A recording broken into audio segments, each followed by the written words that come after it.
Diketahui panjang dan lebar suatu persegi panjang adalah 10 cm dan 8 cm. Ini 10 cm, lebarnya 8 cm. Jika luas daerah yang diarsir sama dengan luas lingkaran. Nah, ini kuncinya di sini nih. Luas daerah yang diarsir sama dengan luas lingkaran.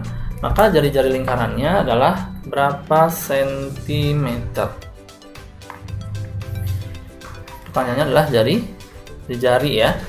Oke, nah karena tadi kuncinya adalah luas daerah yang diarsir sama dengan luas lingkaran, atau sebaliknya, ini luas lingkaran sama dengan luas arsir.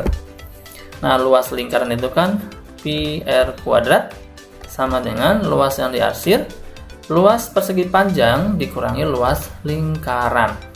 Luas persegi panjangnya panjang kali lebar dikurangi luas lingkarannya pi r kuadrat. Oke, ruas kiri ada pi r kuadrat, ruas kanannya ada min pi r kuadrat. Maka yang ruas kanan kita pindah ke kiri. Jadi pi r kuadrat ditambah pi r kuadrat sehingga 2 pi r kuadrat sama dengan panjang kali lebar. Panjangnya 10, lebarnya 8. Nah, dari 10 dan 8 ada 2 nih. Kita sederhanain aja ya. 2 sama 8 kita bagi 2. Ini 1, yang ini 4. Nah, sehingga didapat di sini pi r kuadrat sama dengan 10 kali 4, 40. Oke. Nah, berarti kan r kuadratnya sama dengan 40 per pi ya. Maka jari-jarinya adalah akar 40 per pi. Ada nggak jawabannya nih? Oke, ada ya. Jawabannya yang B. Bilangan genap 6 angka lebih dari 300.000. 6 angka 1, 2, 3, 4, 5, 6 lebih besar dari 300.000 dan tidak ada angka yang sama yang tersusun dari angka-angka 1, 2, 3, 5, 7, dan 9 ada sebanyak berapa bilangan? Karena di sini bilangan genap ya. Bilangan genap itu kan kalau kita lihat pada bilangan-bilangan yang tersusun dari 1, 2, 3, 5, 7, 9 ini hanya 2 ya. Nah, jadi kalau bilangan genap itu kan bilangan terakhirnya adalah bilangan genap. Itu di sini 2. Nah, bilangan genapnya dari angka yang tersusun cuma 1. Di sini 1. Lalu di sini yang lebih besar dari 300.000 ya. Nah, 300.000 itu berarti angka-angka yang tersusun dari ratusan ribu ini yaitu 3, 5, 7, 9. Jadi ada 4. Nah, karena dengan syarat tidak ada angka yang sama. Nah, maka ada sisa angka yang bisa digunakan. Nah, tadi kan 2 udah kepake nih di sini. Lalu salah satu dari 3, 5, 7, 9 misalkan terpakainya 3. Maka yang sisa yang belum terpakainya dari 6 bilangan ini jadi ada 4. Nah, udah terpakai lagi jadi 3, udah terpakai lagi jadi 2, sisanya adalah 1. Nah, sehingga angka yang dapat disusun tinggal dikalikan. 4 kali 4 kali 3 kali 2 kali 1 kali 1. 4 kali 4 16 kali 3 48 dikali 2 96. Jadi jawabannya yang D. Jumlah uang Banu 2 kali uang Bane. Banu kita misalkan X, Bane misalkan Y. Jadi X sama dengan 2Y. Jika Banu dan Bane masing-masing bersedekah Rp9.000. Nah, jadi Banu itu X dikurangi 9.000 dan Bane juga ditambah Y bersedekah 9.000. Maka jumlah uang keduanya sama dengan banyak uang Bana. Nah, Bana kita misalkan adalah Z. Jadi sama dengan Z. Jumlah uang Bana adalah jika uang Bana adalah P. Nah, jadi ini Z ini sama dengan P. Maka banyaknya uang Bani adalah berapa rupiah? Nah, Bani ini kan variabelnya adalah Y ya. Jadi nilai Y ini nilainya berapa? Nah, nilai X ini kita rubah menjadi 2Y. Jadi 2Y dikurangi 9.000 dikurangi 9.000 kan jadi minus 18.000. Ditambah Y sama dengan Z itu kan tadi P ya. K2Y tambah Y 3Y sama dengan P ditambah 18.000. Nah, dari sini kita bagi dengan 3. Maka didapat Y sama dengan 1/3P ditambah 18.000 dibagi 3 jadi 6.000 rupiah. Jadi jawabannya adalah D.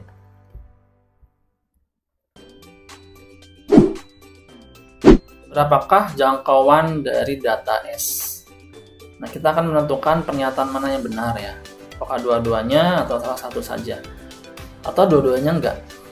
Gitu. Untuk yang nomor 1, pernyataan 1, median dari data S adalah 10. Median itu apa sih? Median ini kan nilai tengah ya. Nilai tengah itu kan udah dibahas juga di barisan aritmatika ya, atau barisan geometri. Nah, karena di sini adalah berkaitan dengan bilangan yang tersusun dan tersusunnya acak, nah maka kita gunakan barisan aritmatika pada suku tengahnya. Nah, UT itu kan rumusnya pada barisan aritmatika itu A ditambah UN dibagi 2. Jadi A ini adalah misalkan nilai maksimum, nilai minimum ya. A itu nilai minimum atau X min. Kalau UN itu nilai maksimumnya atau X max.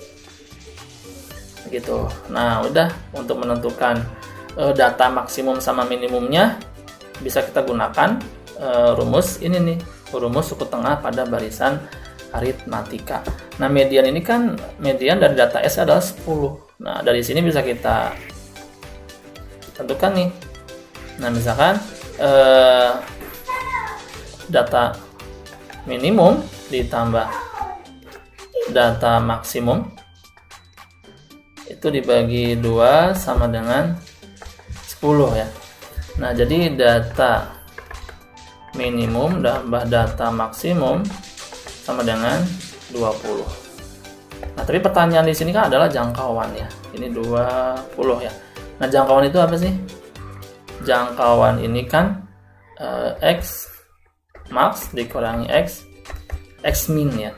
Tapi kita untuk menentukan untuk poin 1 saja ini didapat X min tambah X max sama dengan 20. Nah, bisa nggak menentukan jangkauan atau X max kurang X min? Nah, untuk yang poin 1 ini belum cukup atau tidak cukup. Bukan belum cukup ya, berarti nggak cukup ya, cuma 1 aja gitu. Nah, lalu sekarang kita tentukan dari yang poin kedua. Poin yang kedua, suku terkecil dari S adalah bilangan prima kedua. Nah, suku terkecil dari S bilangan prima kedua. Bilangan prima kedua itu berapa sih? Kan bilangan prima itu berapa aja? Bilangan prima itu kan dimulai dari berapa coba? 1? Bukan. Bilangan prima itu dimulai dari 2, 3, 5, 7 dan seterusnya. Jadi bilangan prima kedua itu adalah 3. Ya, jadi bilangan prima kedua ini 3 dan suku terbesar dari S adalah suku terkecil. Nah, berarti ini X min-nya ya. X min-nya 3. Untuk suku terbesarnya atau X max-nya itu adalah suku terkecil yaitu 3 ditambah 2 kali 7 tambah 14 sama dengan 17. Nah, dari poin kedua ya, poin kedua ini kan X min-nya 3, X max-nya 17. Nah, dari situ kan bisa kita tentukan X max dikurangi X min. Maksudnya tentukan jangkauannya ya sesuai dengan pertanyaan. Berarti 17 dikurangi 3 sama dengan 14 ya. Nah, jadi 2 saja cukup nih. Berarti ini cukup. 2 saja cukup untuk menjawab, tapi 1 saja tidak cukup ya. Jadi jawabannya yang B. Jika A kali B sama dengan 24 dan dengan A dan B nya bilangan bulat positif. Maka nilai maksimum dari A tambah B kurang 1 adalah berapa? Gitu ya. Nah, diketahui kan tadi A kali B itu sama dengan 24 ya. Nah, berarti kan ada penyusun-penyusunnya ya dari A kali B itu. Tadi A nya berapa, B nya berapa. Nah, karena dia perkalian berarti kan dibolak-balik juga sama aja ya. Dan di sini tidak ada syarat yang lain. Dan juga di sini A-nya tambah B juga mau dibolak-balik juga nggak jadi masalah. Nah, berarti kita tentukan nih pengalinya berapa aja apabila A kali B-nya sama dengan 24. Nah, yang pertama kan itu ada yang 4 kali 3, 4 kali 3, 4 kali 6 ya. 4 kali 6. Lalu 3 kali 8. Ada yang 2 kali 12. Lalu ada yang 1 kali 24. Nah, pertanyaannya maksimum untuk A tambah B kurang 1 gitu, maksimumnya berapa? Kalau untuk yang pasangan 4 sama 6, ini 4 tambah 6 10 kurang 1 9, 3 tambah 8 11 kurang 1 10, 2 tambah 12 14 kurang 1 13, 1 tambah 24 kurang 1 24. Nah, ini ya yang maksimum. Nah, jadi jawabannya adalah 24.